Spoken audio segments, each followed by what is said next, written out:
തൃശ്ശൂർ പൂരം തുടങ്ങാറായിട്ട് മക്കളെ. തൃശ്ശൂർ പൂരത്തിൻ്റെ സാമ്പിൾ വെടിക്കെട്ടിന് വേണ്ടിയിട്ടുള്ള കുഴി കുത്തണതാണ് ഈ കാണുന്നത്. കണ്ടു, ഭാഗം മൊത്തം കുഴിയാണ്.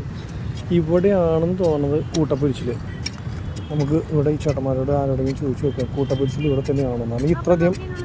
ഇത്രയധികം കുഴി ഒരുമിച്ച് കുത്തണമെങ്കിൽ കൂട്ടപ്പൊരിച്ചിലുള്ള സ്ഥലമായിരിക്കും മൊത്തം. അതെ ചേട്ടാ, ഒരു ഡൗട്ട് ചോദിച്ചോട്ടെ ചേട്ടാ, കൂട്ടപ്പൊരിച്ചിൽ ഇവിടെയാണോ? സാമ്പിളിൻ്റെ കൂട്ടപ്പൊരിച്ചിൽ ഇവിടെ, സാമ്പിളിൻ്റെ കൂട്ടപ്പൊരിച്ചിൽ ഇവിടെ തന്നെയാണ് കേട്ടോ. അപ്പോൾ അതിന് വേണ്ടിയിട്ടാണ് ഈ അടുപ്പിച്ചത് കുഴി കുത്തണമല്ല. നോക്കിയാൽ ഒരടി ഗ്യാപ്പിലാണ് ഇങ്ങനെ ഫുൾ കുഴികൾ. നമ്മൾ ലോങ്ങിൽ നിന്ന് നോക്കുമ്പോൾ അടുപ്പിച്ച് കാണും, പക്ഷേ സംഭവം ഓരോ അടി ഗ്യാപ്പ് ഇട്ടിട്ടാണ് കുഴി മൊത്തം നിൽക്കുന്നത്. അമ്മ എനിക്ക് എത്ര ആൾക്കാർ ഇതിന് കുഴി കുത്തണം. ഇനി അടുത്ത ദിവസം സാമ്പിൾ വെട്ടിക്കെട്ട്. സാമ്പിൾ തൃശ്ശൂരിൻ്റെ മണ്ണാണ് അവിടെ ഇട്ട മണ്ണ്. ഇതേ തൃശ്ശൂരിൻ്റെ മണ്ണ് ചേട്ടൻ ചാക്കിൽ കൊണ്ടുപോകണം. വാ.